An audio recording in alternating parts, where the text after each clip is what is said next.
Damn, it's just basketball. It's just basketball. Like and subscribe on the way in the door, my people. I hope you all are having a truly fantastic day today.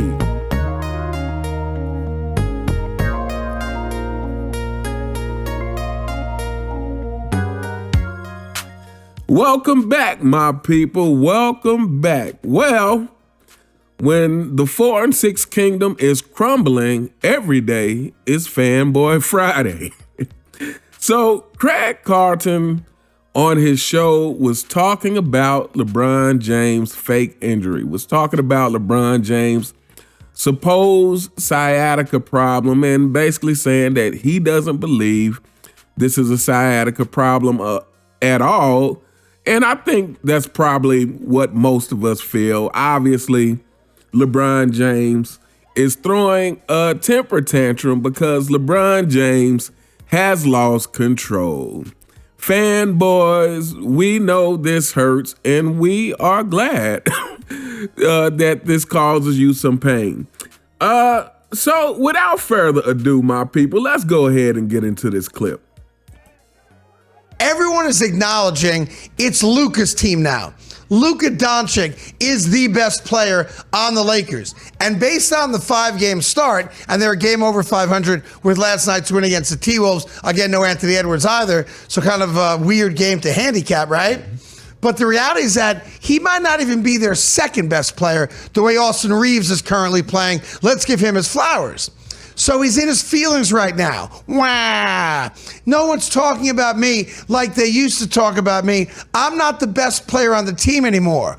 Wah! I'm not the second best player on the team anymore. I'm the third option when I come back. So what does like a spoiled brat do in that spot? He takes his ball and he goes home. And that's what LeBron James is doing right now. He has no problem walking up the concourse or through the parking lot with that terrible sciatica that's killing him to go watch a Dodger game and sit in an uncomfortable chair. But he can't travel with the team and watch them play a road game against the Timberwolves. And oh, by the way, he also is not going to play any basketball till at best November 15th. So another 2 weeks away from LeBron's return.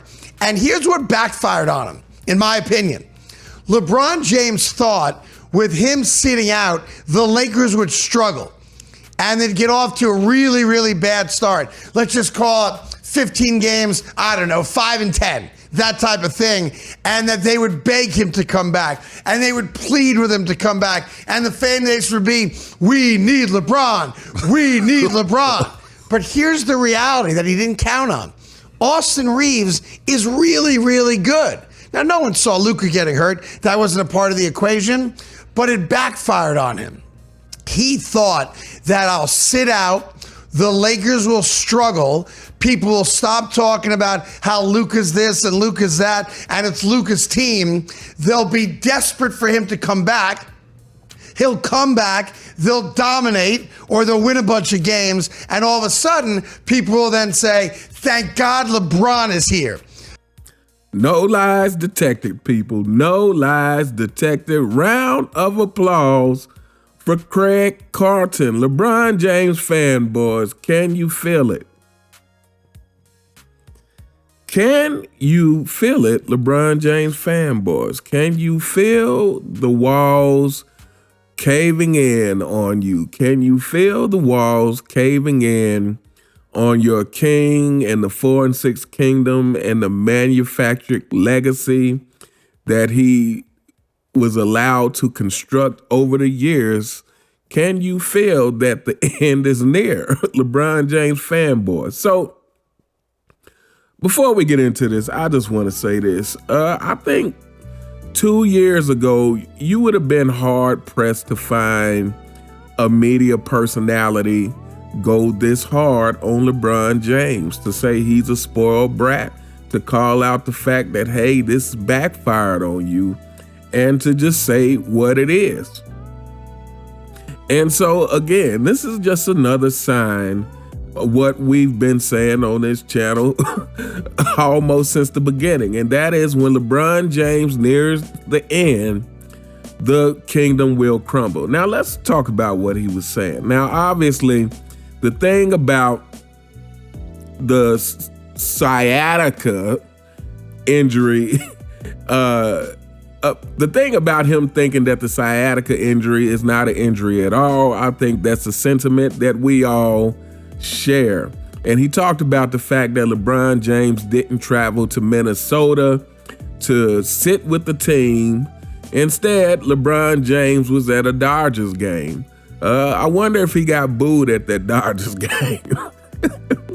Since your king is the only so-called great that I can think of that gets booed all the time. I wonder if he got booed at the Dodgers game. If anybody happened to be at that game, let me know in the comments. But anyway, yeah, so he went to a Dodgers game.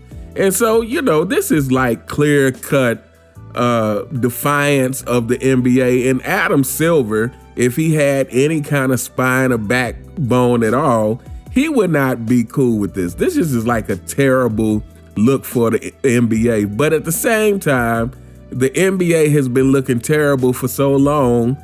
This is just one more thing.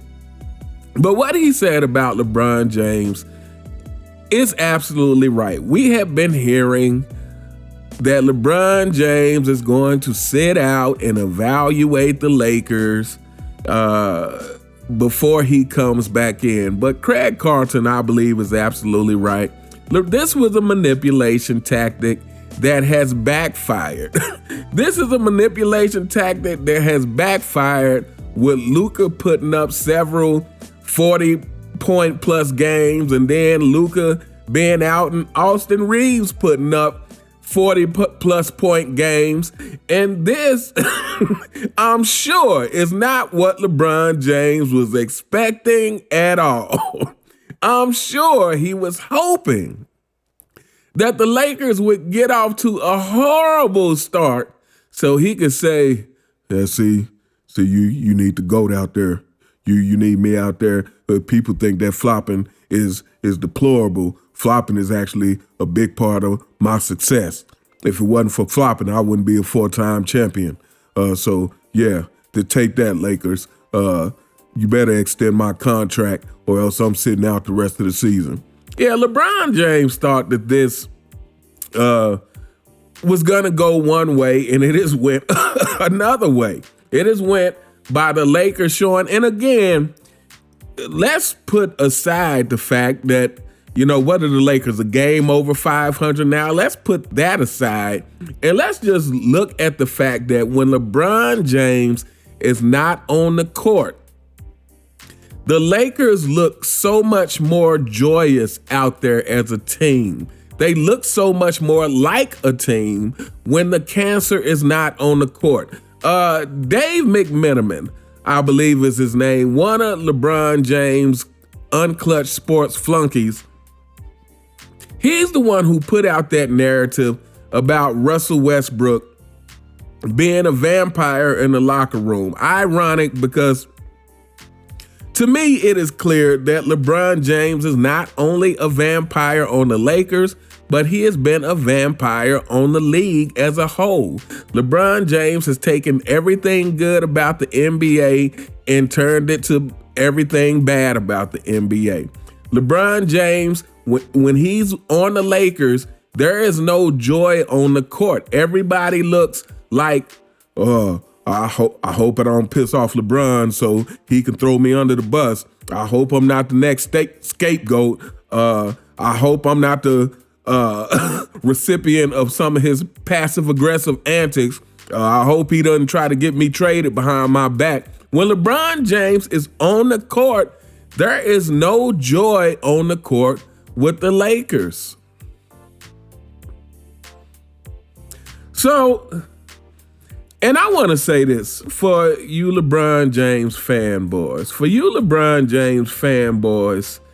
I know times are hard right now because you are getting it from all sides. You're getting it from every angle that people are just ruthlessly destroying your king. But here's something else I'm going to tell you.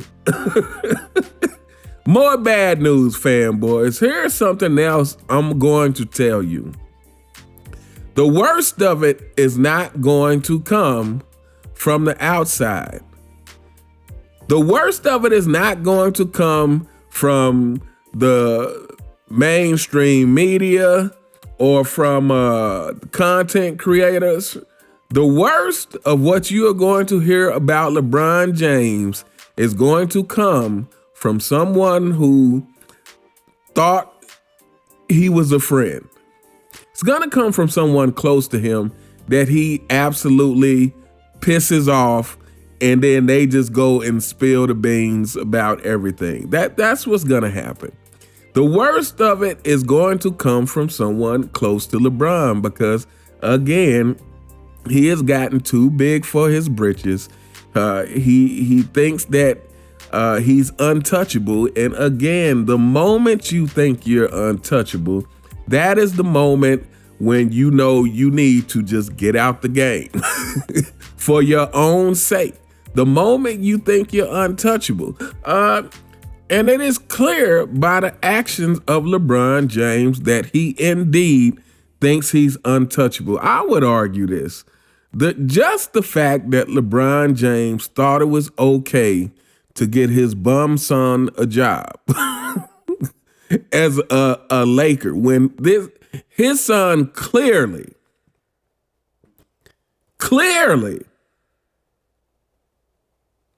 should not be in the NBA. I mean, it can't get any clearer. For those of you who out there holding out hope and still saying, oh, he just needs more time, you guys are about as delusional as someone tripping on acid. There is no hope for Bronny James. So, for someone to bring his son into the league and just basically have him there like it's like a bring your kid to work day. This is what it feels like with Bronny. It's like bring your kid to work day. And so LeBron James has clearly lost any, if he ever had it, has clearly lost any self-awareness to understand people's perception of him. Or at the very least, to understand that, hey, if it's people who knows things about you that you would rather not be public, you need to treat those people accordingly. You need to make sure that you keep those people, that you stay in these people's good graces, that you don't start pushing them too far simply because you think you're untouchable. You think, hey, I'm the one with the money. I'm the one with the power. I'm the one, I'm the GOAT. Because it will backfire. And this is what we're seeing, people. The ultimate manipulator, LeBron James, is indeed a spoiled brat, throwing a temper tantrum, not showing up to games, and, showing up at baseball games instead, going to play golf, going on podcasts with people who are half his age. Kai Cenat, going on Kai Cenat, dancing and shooting basketball. This is just a complete disgrace. But thank goodness we get to look forward to a clip from Michael Jordan once a week, destroying the narratives that have been put out by the duck. But anyway, we gonna hold up here, people. Let me know what you guys think in the comments. What do you think of what Craig Carton had to say about the duck? What do you think about Craig Carton saying, hey, look, this guy's a spoiled brat and his manipulation plan backfired? He thought he was gonna sit out and everything was going to go wrong and the Lakers were going to be begging for him to come back. He didn't anticipate Luka being as good as he was, and he definitely didn't anticipate Austin Reeves coming with 40-plus point games. So yeah, LeBron James fanboys, you continue to be ridiculous. So is your king. And again, at any point, you can step into reality with the rest of us, and you can be a former fanboy, and you can, live in the world of logic and reality. But anyway, let me know what you guys think in the comments. You all have a truly fantastic day, and I'll see you next time. All right.